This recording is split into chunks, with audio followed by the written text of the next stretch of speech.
Chapter 4 dengan judul Buku Hitam. Setelah tubuhnya bersih, Yang Kai mengambil botol krim pembekuan darah dan sedikit mengendusnya.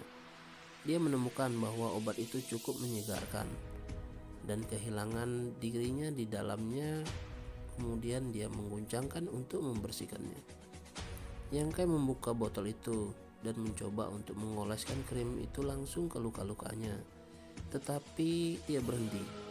Dia buru-buru pergi untuk mengambil bak air baru dan kemudian memasukkan beberapa obat ke dalam air untuk mencairkannya.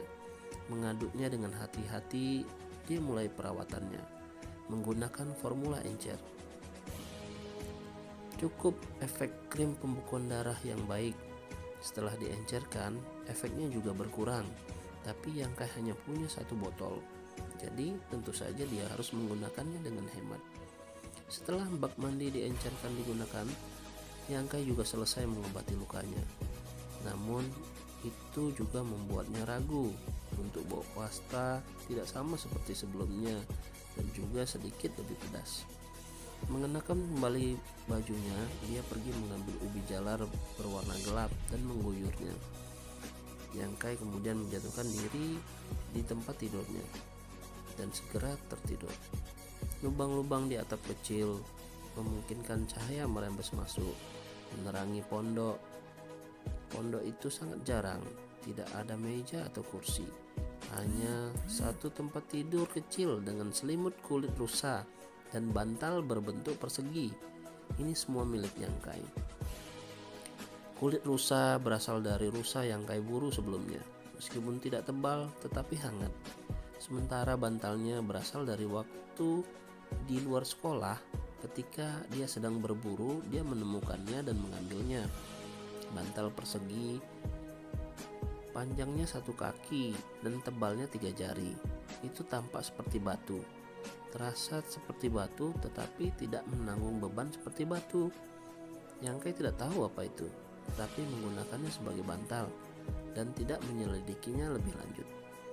Bantal batu hitam ini sudah bersama Yang Kai selama setahun.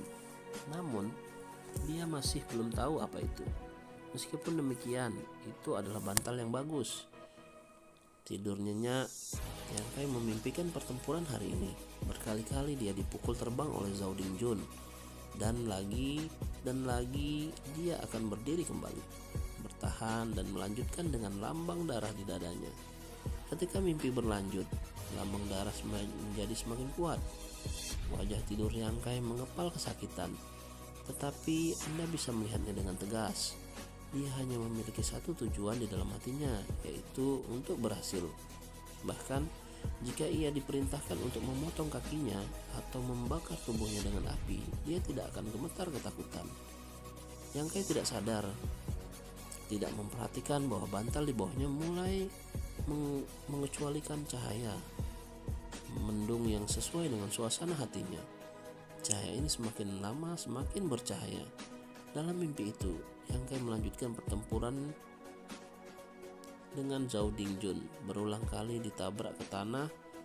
Pada 1000 kalinya dia dipukul dan bangkit kembali. Dengan kehendaknya yang teguh, tiba-tiba menerobos. Dia bergegas tanpa ampun menuju Zhao Dingjun yang segera jatuh ke tanah. Sosok Zhao Dingjun kemudian menjadi kabur dan berubah menjadi sosok dirinya sendiri. Pada saat ini, pikiran Yang Kai menjadi tenang.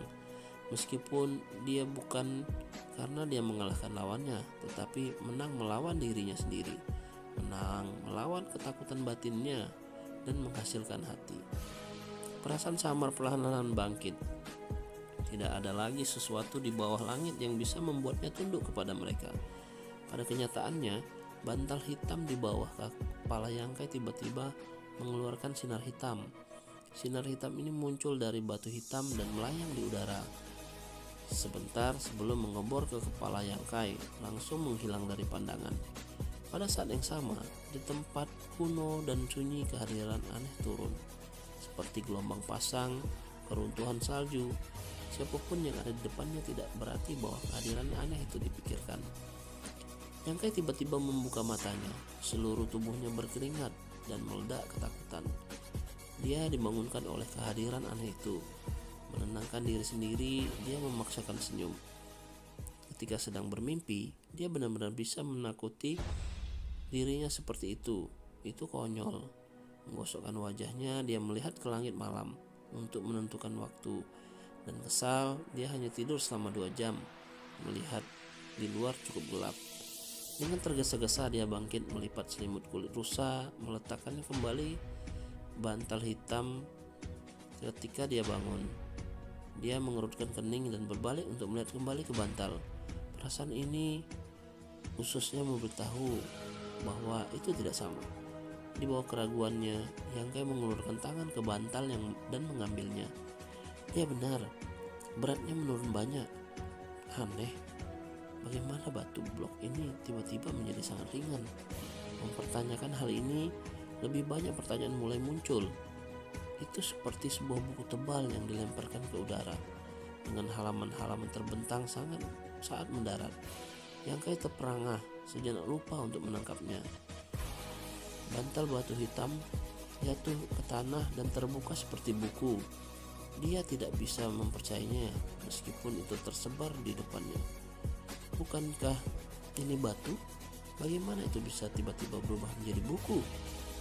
Bantal batu hitam telah bersama Yangkai selama lebih dari setahun. Ia sangat jelas. Apakah dia sebelumnya tidak menemukan batu hitam atau bukan buku? Apakah kura-kura tua melepas cangkangnya dan menjadikan ular? Beberapa saat yang lalu ketika dia membuku untuk mengambil buku itu, dia segera merasakan hubungan dengannya. Melihat itu lagi, dia benar-benar harus mengakui itu adalah bantal yang dia gunakan, namun berubah menjadi buku. Buku tebal ini membuatnya tak bisa berkata-kata. Meskipun tidak ada kata-kata, di dalamnya kosong. Halaman buku itu tidak bisa dilihat. Dia dengan lembut mencoba merobek sebuah halaman, tetapi dia tidak bisa merobeknya sama sekali. Itu benar-benar membuatnya berpikir ulang. Dia telah memiliki selama setahun penuh dan baru saja menemukan warna aslinya. Tapi seperti buku hitam yang kosong, apa gunanya? Dia memeriksa seluruh buku dan masih belum ada. Ajaib, Yangkai membuka halaman pertama dan tidak ada apa-apa, menatap buku kosong.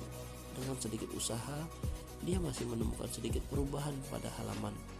Kemudian dia menemukan ada sedikit perubahan pada halaman lain. Kehadiran aneh yang muncul di tempat sunyi yang dia impikan telah muncul lagi. Garis karakter berwarna emas sudah mulai muncul dan bertuliskan, darah dikutip, tubuh emas turun, bukan keajaiban tapi abadi emas. Ini menembus jauh ke dalam jiwa yang menyebabkan Yangkai membanting buku hingga tertutup. Dengan anggota tubuhnya gemetar tak terkendali. Bernapas dalam-dalam, dia berhasil menenangkan hatinya. Rahasia apa yang disembunyikan buku hitam ini? Dia tidak tahu sama sekali. Tetapi dia tahu bahwa objek yang dia dapat dari Black Wine Mountains ini berisi sejarah besar. Setelah keheningan yang lama, dia sekali lagi membuka buku hitam itu. Kali ini dia membaca baris pertama di halaman. Ternyata ini bukan mimpi.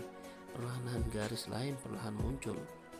Tubuh emas bangga, aturan pagar, semangat gigih akan turun. 8 baris dan 32 kata memenuhi seluruh halaman, memberi seseorang perasaan surgawi dan duniawi yang mendominasi, seolah-olah kata-kata itu diilhami oleh roh yang mendominasi. Bersambung. Oke guys, itu dia chapter keempat. Penasaran kan kelanjutannya? Apa sih rahasia di balik buku hitam ini? Jadi untuk itu mari kita cek di chapter kelima. Check it out. Thank you.